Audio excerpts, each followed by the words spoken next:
On this episode, we jump right into what it's like to travel during the holidays while there is a pandemic raging.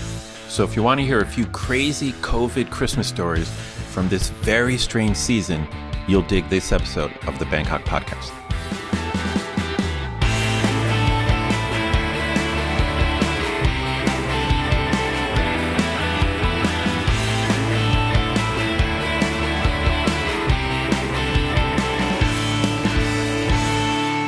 Sawadee Pi Mai, and welcome to the Bangkok Podcast. My name is Greg Jorgensen, a Canadian who came to Thailand in 2001, which means as of last week, I've been here for 36 years, although I didn't double check my math on that.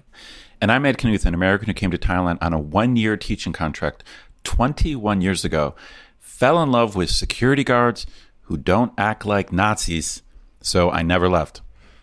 I guess there's a story in there somewhere. Dude, I'm going to tell the story in our next show, so listeners will have to listen in. But suffice it to say, there are some security guards in the United States who do act like Nazis. Right. We should also note that if this show does sound a little bit different, it is because Ed is recording from the United States, and I'm in Bangkok. That's right. I am in Ohio. And I've got a lot of Ohio stories to tell. All right. Well, let's get the show on the road then. Okay, we want to say a quick thank you to our first patron of 2022, Graham Marshall, who supports us at the show shoutout level. Stick around after we're done talking about the season of COVID to hear how Graham managed to piss off an entire arena full of Thai people by simply laying down. We want to give a big thanks to all of our patrons who support the show. Patrons get a whole bunch of cool stuff, including our ad-free regular show a day early, behind-the-scenes photos and videos of our interviews, discounts on swag, access to our Discord server to chat with me, Greg, and other listeners, and various other things that aren't available to regular listeners. But best of all, patrons like Graham also get an unscripted, uncensored bonus episode every week where we riff on current events and Bangkok topics. We just finished recording this week's bonus show, where Greg, after a Christmas trip to the north, apologized to Chiang Mai for previous statements saying he didn't enjoy the city, discussed whether Greg was doing his son a disservice by not pumping up Christmas to similar levels that he enjoyed as a kid, and did another episode of Weed Watch. Weed Watch. To become a patron, head to bangkokpodcast.com/support. I don't know why, whenever I hear you say Weed Watch, I have to just follow with Weed Watch. It's sort of like after Borat came out and someone said my wife, you have to automatically go, my wife. Well, Weed Watch is a very important segment, and unfortunately, it's just as confusing as always, but it's worth listening. Yeah. All right. Well, welcome to 2022, everyone, the first episode of the new year. We hope you're all safe and happy wherever you are. And I think I'm not going out on a limb here when I say we've all got our fingers crossed that this year will be better than the last 2 years, which have been basically a giant crap sandwich that we've all had to eat. However, we are not out of the woods yet, which will become abundantly clear in a minute. Because for this episode, we can't not talk about the elephant in the room, which is Thailand's ongoing battle to keep Omicron at bay, how its decision to end Thailand Pass applications has affected Thailand residents who are traveling during the holidays, and we're also going to check in with a few friends from around the world who have been caught up in the purgatory of international bureaucracy. So with that positive outlook out of the way, Ed, how you doing? How you doing there in Ohio? Well, I'm surviving here in Ohio. I've got a fairly incredible story to tell, to be perfectly honest. I can't believe the shit that's happened to me, like, since I've come here. Like, it's honestly been an unbelievable Christmas experience. But I think you wanted to, I'll tell my story last. Why don't we check in with some of our listeners and hear about their experiences? Yeah, actually, I mean, one of the things that it seems like a lot of people had in common is as soon as they left Thailand, their entire plans got just completely shredded, and there are people overseas who are stuck and don't know what's going on or how they're going to get back here. Like our buddy Ash, who we've talked about on the show before, and I called him at his job, which happens to be on a boat off the east coast of the United States. So here's a quick conversation I had with Ash where he gives us an update about how he's going to get back here to his Isan farm. All right, Ashley, our buddy who's on the east coast of the U.S. right now. Exactly where are you, man? I'm about halfway between Boston and Bar Harbor, Maine, towing a barge about, I don't know, 15 miles offshore in wintertime. Oh, damn. So we've talked about you on the show before because when we first met, you were flying back and forth between the U.S. and Thailand like every 3 weeks because you and your wife have a farm up here. Yeah, that's right. That was back pre-COVID when, things were, normal, but then we were separated for about 10 months, when COVID first hit, because I couldn't get a visa because we were not married yet. And then I was back here working for about 6 months. We were separated when quarantine was 2 weeks, just because it didn't really, it didn't make a lot of sense to go over there and quarantine for 2 weeks and then stay for 2 weeks and then come back. Right. And then most recently, I was all set to come back in January and do the test and go. But then, we kind of got that rug pulled out from underneath us, a week or two ago. So my work schedule is 2 weeks working 24/7 and then 2 weeks off. So you're correct. Previously, when everything was fine, I was back and forth every 2 weeks, sometimes 3 weeks. Right. But right now, since we're back to 1 week quarantine again, it'll probably be several months, before I can take off a big whack of time. It makes it worthwhile to quarantine for a week and then go up north and, stay for several weeks to do work and, see my family and then come back here. Right. So it's just a perfect example of how the changing Thailand pass rules is just, as you said, pulled the rug out from under you and sort of stranded you in your main home away from your second home. Yeah, I mean, I'm very fortunate in that I'm stuck at work. We've engineered it that way. We've talked about it a number of times, and my wife is very supportive. She said, "Look, if you're going to get stuck somewhere, get stuck at work." But it's gone from initially it was heartbreaking. We were separated for 10 months, which was very difficult at the very beginning, and then we were separated for 6 months, and we're like, okay, we can do this. It's not nice, but we can do it. And now we had just last month we had gotten excited about, hey, things are going back to normal, so it's going to be back to 2 and 2, and hopefully I'll see you here in a couple of weeks. And then it was rudely taken away from us. So now we're back to, I don't know, maybe it'll be a month, maybe it'll be 2 months. Depends on work. It depends on what kind of announcements they make here after the 4th of the New Year. So we're back to, we don't know. I'll see you when I see you. That's kind of a crappy thing to have in a wedding, right? Like, well, I'll see you whenever. But what I was getting at is, it's at the beginning we were like, oh my God, this is the worst possible thing we can ever think of. To now we're just, we kind of laugh about it and make jokes and like, all right, this is the way it's got to be for now. So. Yeah, that's a good way to look at it, man. You can't let the vagaries of Thai bureaucracy get you down, especially in the middle of a bloody pandemic and stuff. You become somewhat of an expert with paperwork. Is all the hoops you've got to jump through to get over here, even during normal times. Well, I'm really fortunate in that, again, back when things were normal, I'm not staying longer than 2 or 3 weeks at a time. So I'm going back and forth on a tourist visa. So I don't usually have to do any extra paperwork. It's just once COVID started, then it was applying for real visas or applying for visa extensions. The Udon Thani immigration office that we have to deal with is, I would say, I don't know, can I say more fickle than most? Yes, you can. I mean, it's a border outpost. So you're at the whims of, whatever happened to that guy at home that morning or what he's feeling like. That's right.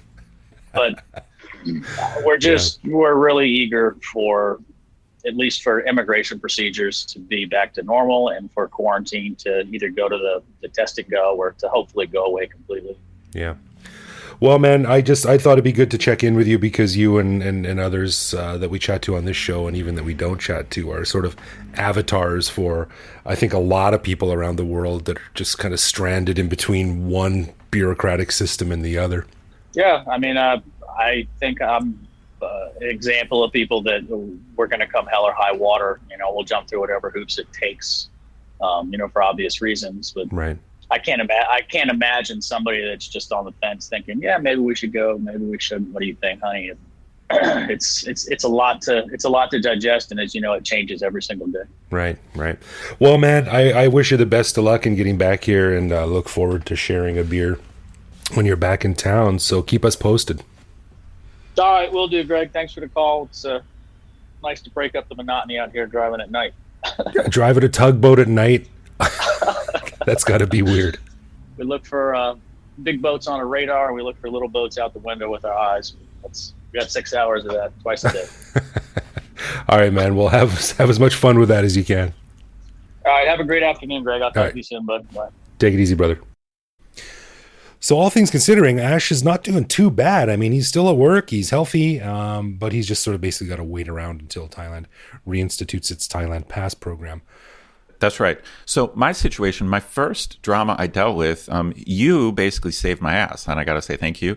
So I was watching Thai news, and there was some discussion of them changing the Thailand Pass requirements. So I was being very relaxed about it. We've talked about it so much on the show, what a big deal it was for Thailand to reopen. And this shows you after 20 years what little I've learned, because it wasn't even on my radar that they might just close the doors again. Oh, yeah. It really wasn't on my radar. So, I was already here in the States, but I had not applied for my Thailand Pass yet to come back. Oh, so you figured like, I'm there and I've got plenty of time to do it. I'll just do it from overseas.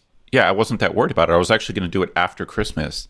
And then you and I were chatting, and you said to me, dude, they're changing the Thailand Pass, and midnight is the deadline. Yeah, I sent you a message. I'm like, you've got like 6 hours until they shut it so down. I was here in Ohio, and it was in the morning, and basically I had a few hours to do my Thailand Pass, and this led to a whole separate drama, because when I did the Thailand Pass application, there was a requirement that you have $50,000 of COVID insurance, right? I have insurance through my university, and then they also purchase COVID insurance on top of that. But Right. they never sent me the policy. So I didn't know if that counted as enough coverage. So here I've got hours to get my application in, and I don't know if I meet the insurance requirements. So I filled out the whole application, gave them my Thai insurance documentation, and submitted it. And then I was trying to reach my boss, so now it's like in the evening. I guess it would have been on the 22nd or whatever. It's in the evening, and I'm trying to find out what the insurance requirements is. And when I finally reach my boss, she goes through the documents, and it's less than $50,000. Oh, man. So basically, I have submitted an application that's going to get rejected. And so then I have to get online and start looking to buy travel insurance. Now, I was surprised, in all honesty, I was shocked at how easy it was. So I was worried, like, oh my God, this is going to take days, or this is going to be impossible. But travel insurance, I'm showing how untraveled I am.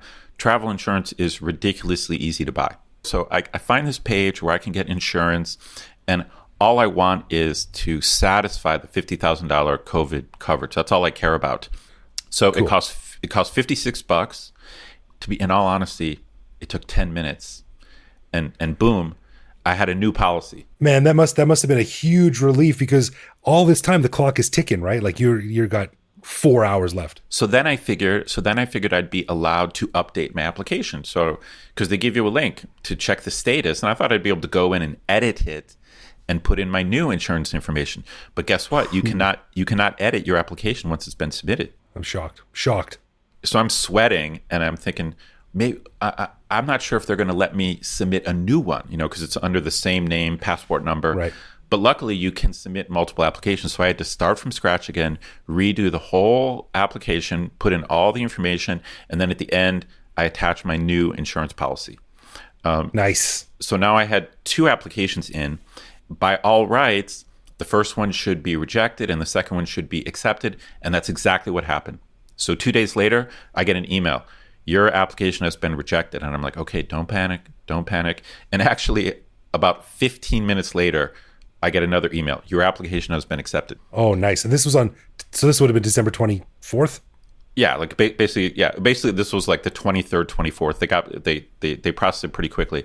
So what I found out is that I would be able to go back to Thailand on, I'm supposed to fly back January 2nd. I would be able to get back in as long as I have a negative PCR test within 72 hours. All right. Problem solved. But there's a rather large Kim Kardashian-sized but to my story. How dare you? The problem is this. So I have not been back for a family Christmas in more than 20 years. My mother is 86 years old, and she is sick. And I'm not going to go into the details of that. But this Christmas was set up to be this extremely important Christmas for my family. And that's why I made this trip. And considering my mother's age and her health condition, I wanted to be extremely careful about not getting her sick and, not bringing COVID from the airplane into her household. And so of course I had to do a COVID test before I left Thailand. I couldn't get on the plane, so I had a negative test before I left Thailand. On day one after I arrived, I tested myself negative. On the second day, I tested myself negative. And then on the third day, I tested myself negative. So now I've had 4 negative tests in a row, and I'm free and clear. And I go visit my mother. I see my family. We start making Christmas plans. I see my friends. Everything's good, except for the fact that northeastern Ohio and my county, where Cleveland is called Cuyahoga County. It turns out it's in the middle of one of the worst COVID outbreaks on planet Earth. Yeah, that's what I read. So it's like on CNN. Yeah. So I didn't even know this. I made these Christmas plans just based on what's going on with my family. Like I wasn't thinking about, I'm going into the middle of the worst place on Earth for COVID. After I'm here a few days, I'm watching the news, I'm watching the Cleveland news, and they're like, 20% of the entire population has already tested positive. And so obviously if 20% have tested positive, like the infection rate is much higher. Yeah. Right. And so I'm being careful, even though I've tested negative, I'm like masking, I'm being careful, but I'm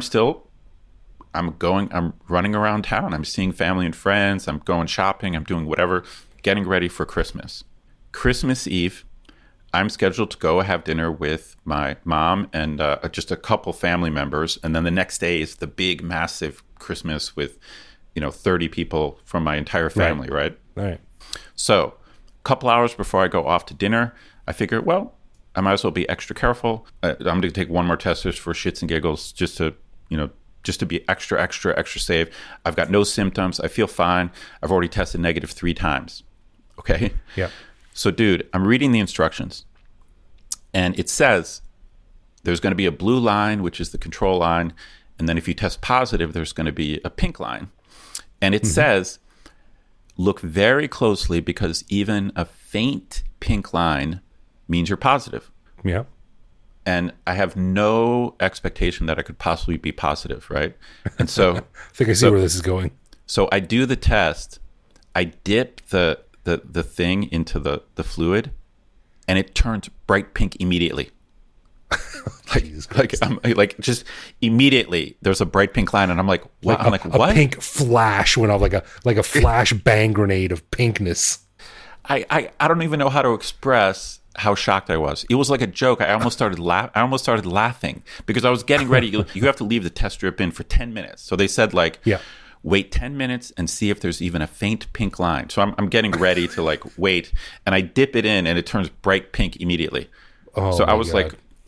raging positive, and I have no symptoms.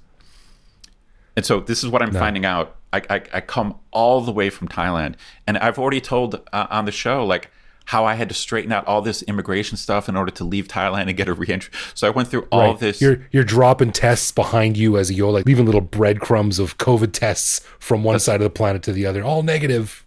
And then here I am hours before going to Christmas Eve dinner, and I tested positive. I honestly, I still can't believe it right now. I still can't believe it. That's a bummer, man. That must have been oh my God, a hugely deflating moment. I mean, so basically I had to contact my family and tell them I'm positive. And then I couldn't go to Christmas with my family. I missed it. Oh, that's sorry, man. That sucks. Yeah, the whole purpose of the trip, according to the CDC, I had to isolate for 10 days, which was the entire rest of my trip. So not only was I finding out that I couldn't go to Christmas, I was finding out that I was going to be alone for 10 days in Ohio, unable to like hang out with family and friends anymore. Right. Oh, man. That sucks. The whole reason after 20 years. That's right. To go back for Christmas. Just an absolute complete nightmare. Now, to even give the story more of a crazy twist, when I got that rapid positive test at home, Yeah. I could not believe it. I was like, this cannot be right. I'm asymptomatic. I've had negative tests. It can't be right. And so I decided I had to run out to a lab to get a proper PCR test, which is more accurate. So essentially, I had to find a lab on Christmas Eve where I could take a test, and I knew a lab that did a rapid PCR test where you get results within 3 hours. And I knew that the test had to be a mistake. The one I took at home, I was like, this can't be right. And of course, I checked my phone. It's 1:15 p.m. and because it's Christmas Eve, the lab closes at 2 p.m. Jesus. Okay.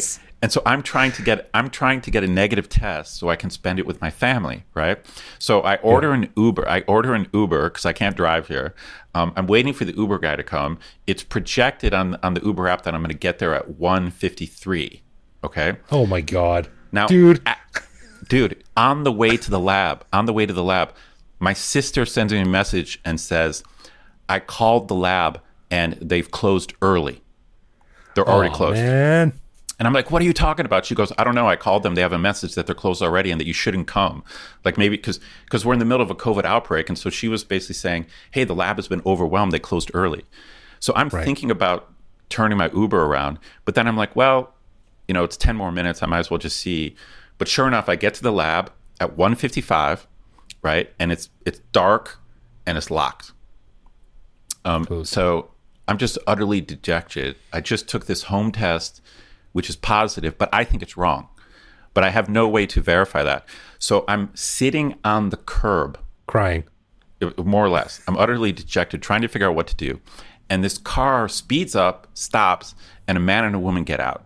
Okay? And they rush over to the door, and the woman finds out it's locked. And I say, it's locked. I already tried to get in. And she goes, I have an appointment at 2 p.m. They can't lock. I've got to fly. I need to get a COVID test. And I'm like, I'm with you. But, I got here 5 minutes ago and they're closed. She started pounding on the door. Oh, man. Okay. So she's a bit more insistent than you. Yeah. She's banging on the door.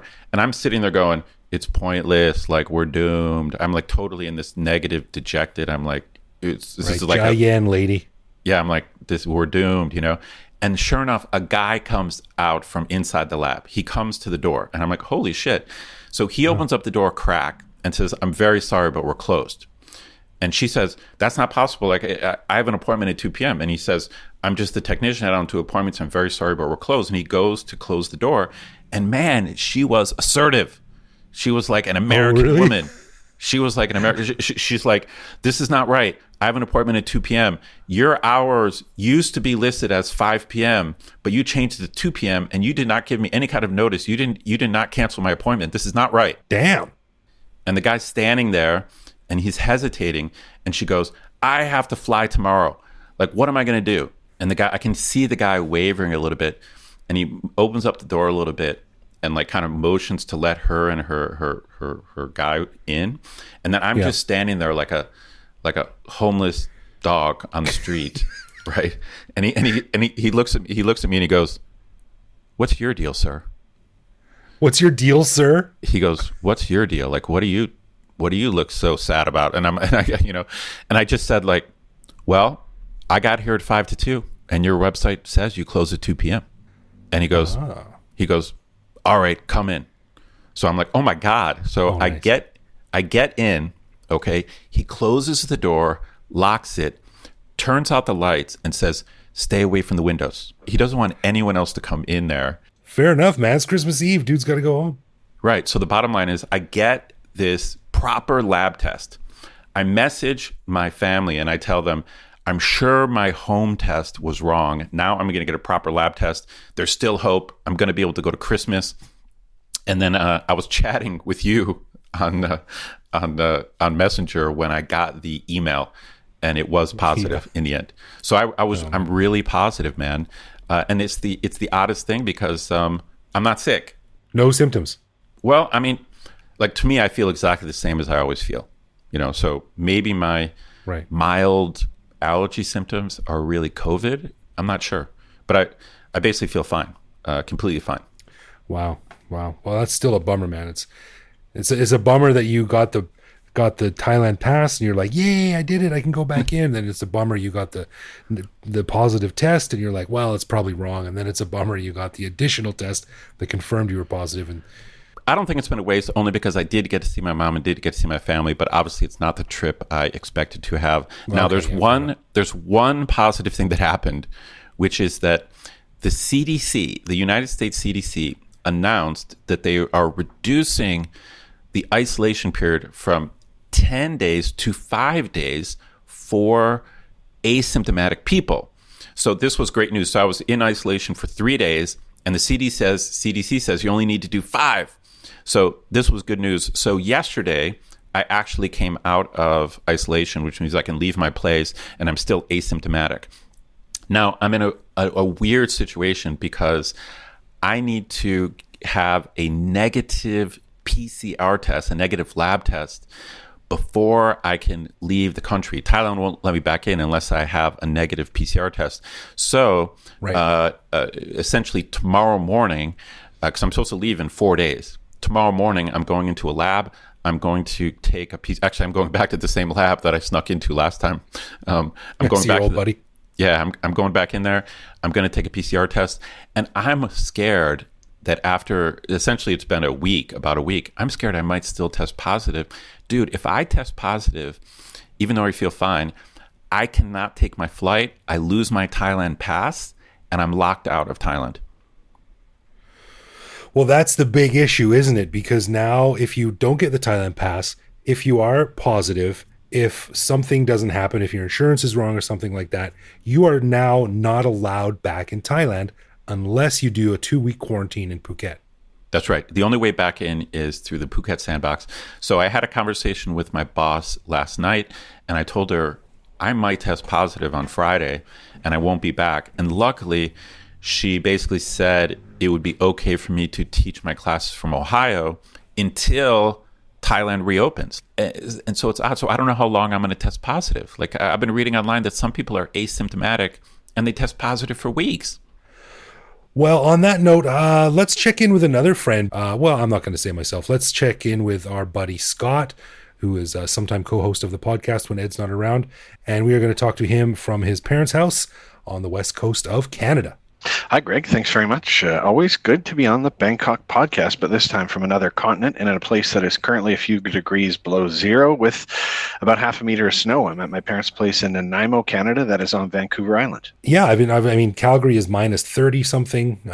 You got an unusual amount of snow. It looks like you guys are getting hammered. Yeah. I've been shoveling. I haven't shoveled in well over 20 years, but I went out and shoveled sidewalk the last 2 days, which was quite fun. I felt like I'd done a good deed and gotten a good workout, but I would not want it to be a regular part of my yearly routine. No doubt. So this show is all about how COVID is just sort of screwing up a lot of people's plans, and you are caught up in this as well. So can you just like walk us through what happened and what the next steps are for you guys?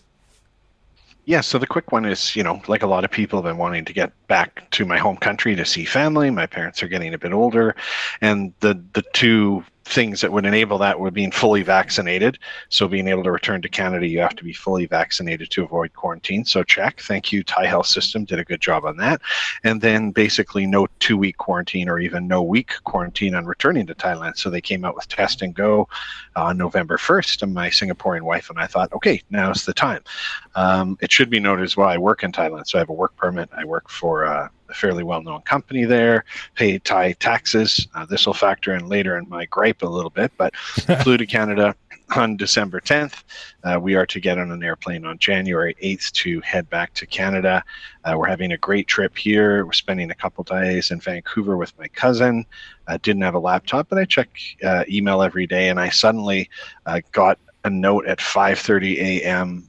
Vancouver time from somebody that I worked with in Thailand saying, oh, they're closing the Test and Go application at midnight Thailand time, which was 3.5 hours away.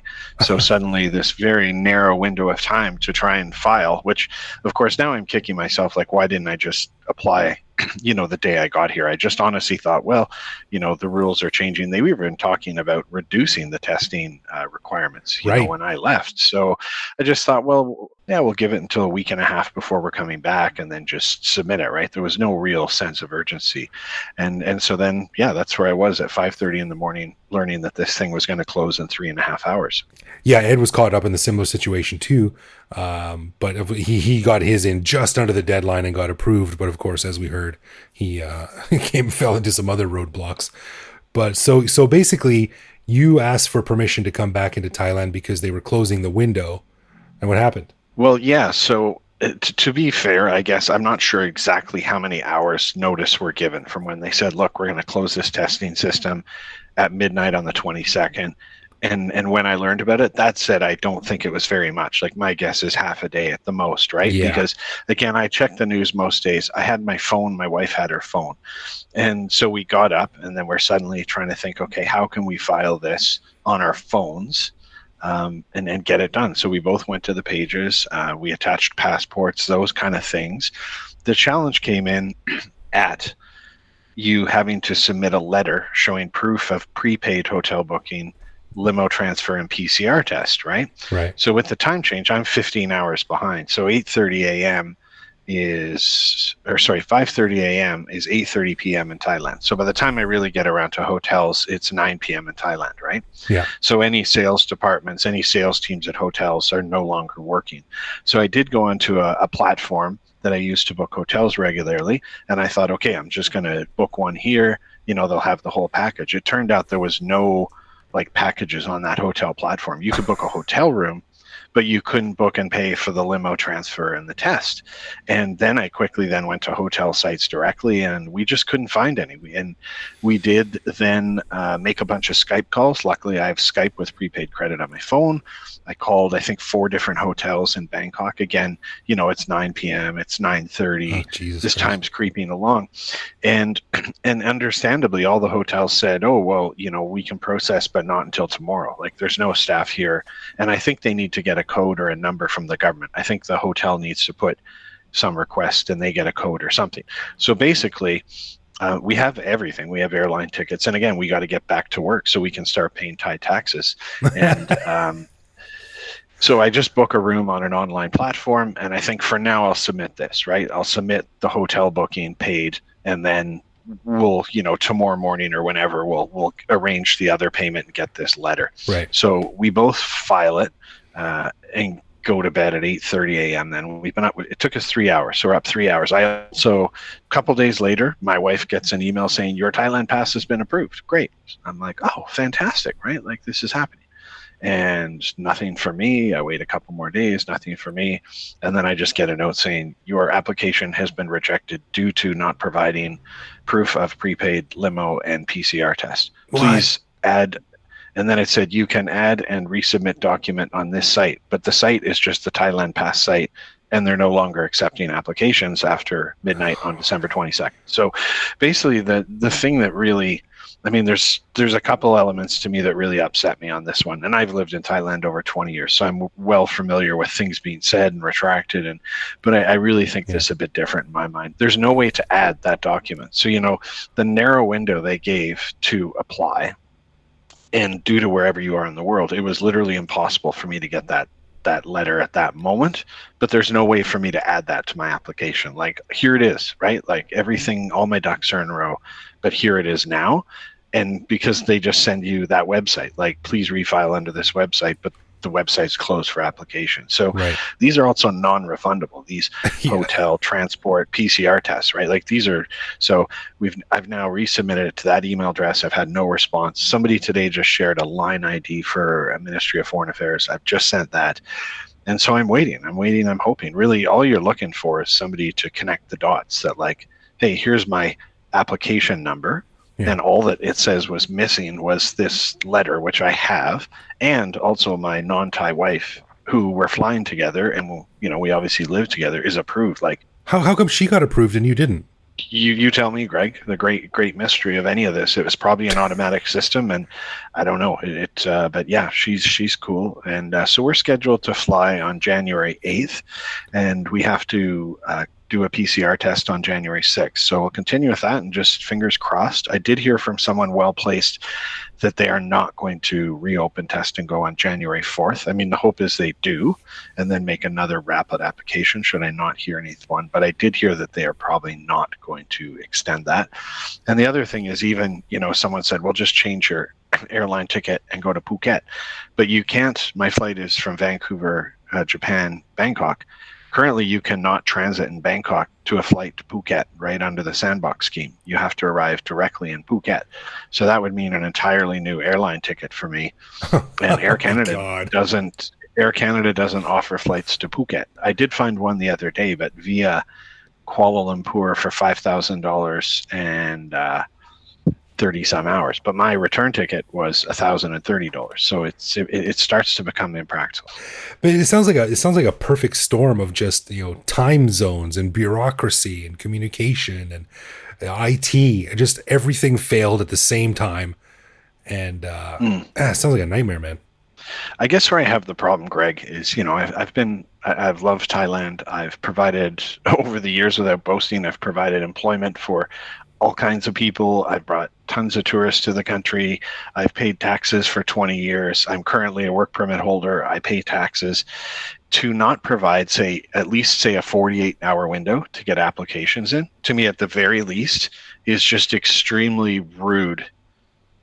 I don't know I can't come up with the right word, but it's just rude, and it's really almost nasty to me, because the Thai government has opened up the country November 1st, like, hey, we have Test and Go, come and travel, spend money, Thailand's open, blah, blah, blah.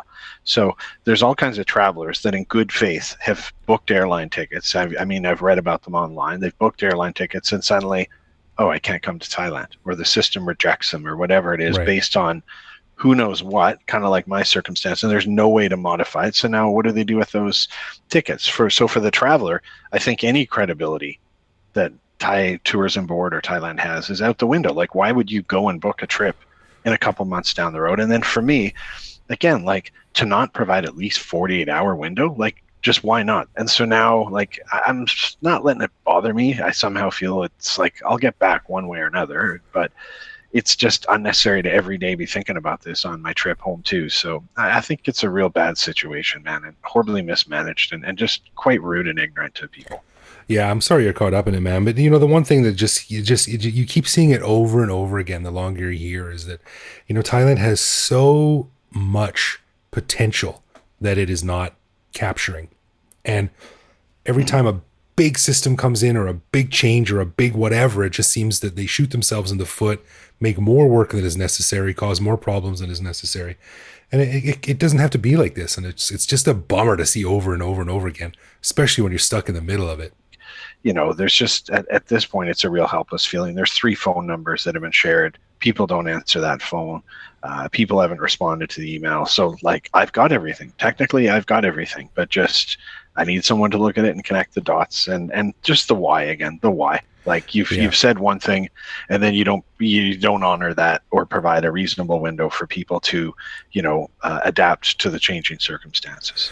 Yeah, now granted, playing devil's advocate, we're only seeing one side of the picture here. I imagine there's a lot we don't know on the other side that's going on, but still, man, from our perspective, it doesn't provide a lot of confidence, and it doesn't, like you said, it doesn't make these stories get out, and it just doesn't make people eager to come to Thailand when they see how badly everyone's getting stranded and stuck in limbo and don't know what's going to happen. Like, to me, that's just incredibly disingenuous and inconsiderate. And so regardless of what's going on the other side, I think providing like a 48-hour to 5-day window for people that have, in good faith, based on the country encouraging them to travel, is grossly unfair. Well said, man. Well, I hope you sort it out quickly and without too much extra cost and stress. I know you'll be here eventually, but I hope it's sooner rather than later. Yeah, thanks, man. I appreciate it. Yeah, all right. Well, stay warm, buddy, and keep shoveling that snow, getting that exercise, make lemonade out of lemons, et cetera, and we'll see you when you're back here for a nice cool beer. Thanks, Greg. You too. All right, man. Talk to you soon. Wow, I feel bad for Scott. I know exactly how he feels. Now, technically, what the Thai government has said is they've they've paused the test and go part of the reentry. So maybe that means that it won't be long before they unpause it. I feel as if the government is waiting to see what happens with Omicron.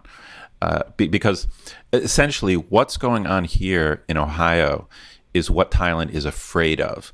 Like I told you here, it's just insane, like how widespread it is. Now, luckily, Omicron is less serious. I'm a pretty good example of that since I have no symptoms. But for example, my niece tested positive and she has bad symptoms. And so, really? So for some people, it is serious, of course. So it's still a serious thing. And of course, you have to be worried about infecting other people. So my positive test, it prevented me from going to Christmas with my family, but I might have saved my family members, including my mom. So, so I'm glad I know that I was positive. I'm not happy I tested positive, but I'm glad I know that, so I didn't go. But I guess we just have to wait for the Thai government. Maybe, I have my fingers crossed that tomorrow I test negative, but I don't know. I don't know what's going to happen. I think we're in a bit of a knife edge right now because after 2 years of this and repeated lockdowns and economies sort of in the toilet, and on top of that, Omicron appears to be less severe for most people who get it. Right. I think, let me read a message I got from a buddy of mine today. I won't say his name, but he wrote, he said, "Let's just get this over with. I've had 3 shots, sacrificed most of my life savings, invested everything I have to keep the business going, sold my art, mortgaged my condo, groveled and begged and pleaded with everybody from employees to courts to banks to suppliers. I've done everything I can do. I've done my part and there are millions like me. Just time to get this over with." And he said in another message, he's like, if we go into like another full lockdown, there's, people just can't take much more of this. And I'm pro-vaccine. I'm pro-mask. I'm generally pro-lockdown-ish if it's necessary. We've talked about that before. But, man, like, we just can't keep shutting the entire world down every time there's a scare. Yeah, agreed. This is not sustainable. So agreed. Hopefully the Thailand government will just sort of be like, you know what? We've got to get these vaccination numbers up. We're doing pretty good. We just kind of have to let the chips fall where they may. Agreed. I mean, I agree with that 100%. And basically, the show next week might be from Bangkok for me, or we might be doing another long-distance show from Ohio. We'll have to wait and see. That's crazy, man. Well, I wish there's something I can do, man. But there isn't. Any moral support, I guess. Yeah, no, that's worth something. I guess so.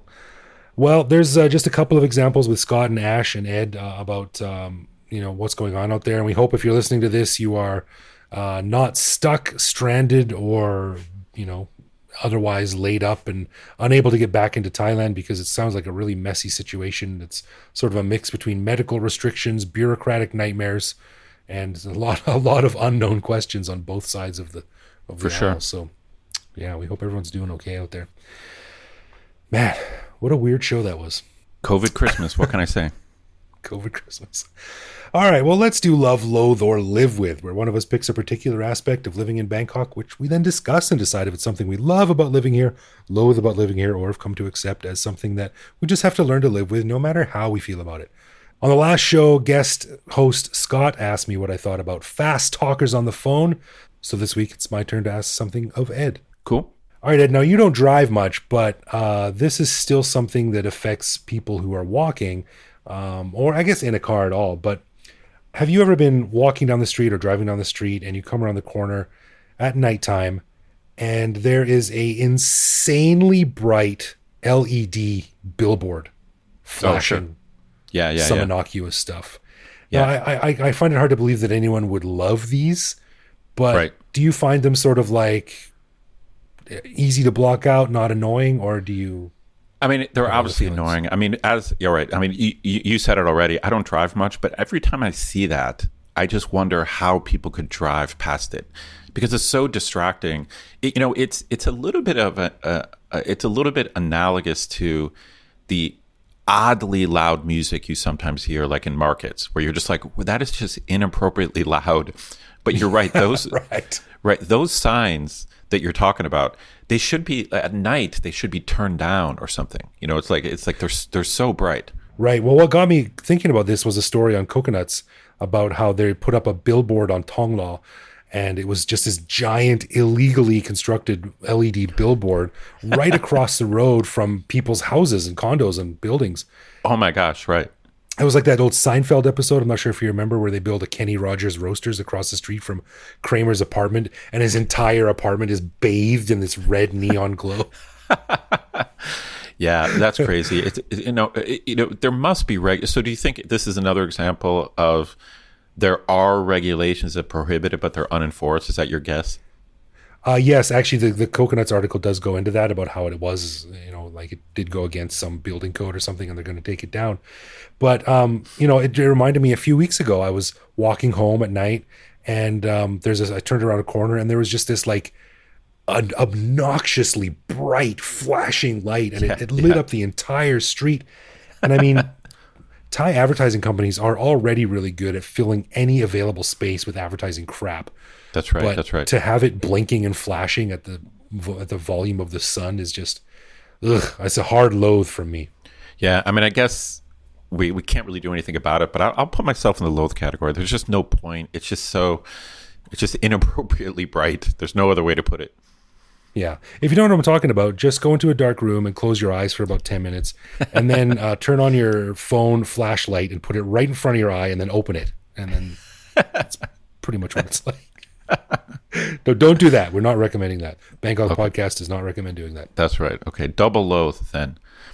Double loathe. Okay. So as we mentioned at the beginning of the show, we'd like to say thank you to Graham Marshall for lending us his support at the show shout-out level. Greg, what did you find out about Graham? Well, I've talked to Graham a bunch of times on our Discord server, and he seems like a lovely guy.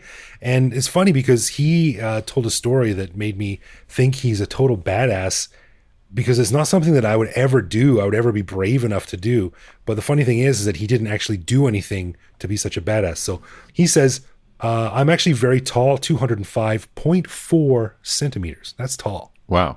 So from my first trip to Thailand to my second last trip, there have always been people wanting their photo taken with me. They said the difference last time is that it was all young girls that wanted their photo taken with my oldest son instead of me. Which is, as an aside, that's a painful realization that I also went through. I started my job a new job a while ago, and I was like, it'd be nice to meet all these, nice people and all these cool girls, and who knows what's going to happen.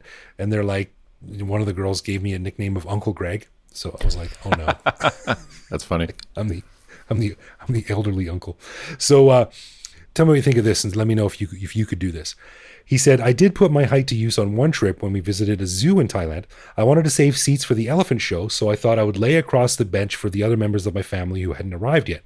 So other people started arriving, and eventually the place was filling up so much that people started telling me to move. I stayed still. Then I saw my family arrive, but they didn't see me, and by now people are really getting agitated about me lying across the bench. So I started waving and things, trying to attract my wife's attention, but she didn't see me. Eventually I just yelled out, "Hey!" and my wife saw me. So then she and the family come up. A round of applause breaks out for the Farang genius to save seats for his whole family. That is a very funny story. That takes guts. I've tried to hold seats, but I've never had the guts to lay down over a bunch of seats. That's pretty ballsy. I mean, but it worked. It worked, and I guess if you're a really tall guy, put it to use. But I'm not sure, because he said a round of applause breaks out for the Farang genius to save the seats for the whole family. Now I'm not sure if they were a real round of applause, like, hey, look at that smart guy, he's tall and he saved all those seats for his family. That's a great idea. Or if it was sort of like Nancy Pelosi giving Donald Trump the applause, sort of like that's right, the passive aggressive, like, oh, good job, genius. It might have been like sarcastic applause. Who knows? Sarcastic applause. But either way, Graham, I mean, props to you for doing it. I could never do that. I'd be so Grang Jai. I would never be able to. That's right. That's right. People yelling at me. You're a lot braver than I am. But yeah, man, thanks for the support. And hopefully if we meet up for a beer one day, we won't have to save seats and thank you, Graham. Lay across a table to save the Guinness for me. Okay, a final thanks to all of our patrons who support the show. Patrons get a ton of cool perks and the warm, fuzzy feeling knowing that they're helping support the show. Find out more by clicking support on our website. And connect with us online. We're Bangkok Podcast on social media, bangkokpodcast.com on the web, or simply bangkokpodcast@gmail.com. We love hearing from our listeners and always reply to our messages. Right on. You can also listen to each episode on YouTube. You can send us a voicemail online that will feature on the show. By the way, we have a few left for those that have left them and have not heard your voice yet. Sorry, we're getting to them. I promise we'll get to them. Or you can even reach out to me directly on Twitter, where I am BKK Greg. So thanks for listening, everyone. Happy New Year. And we'll see you next week. For sure.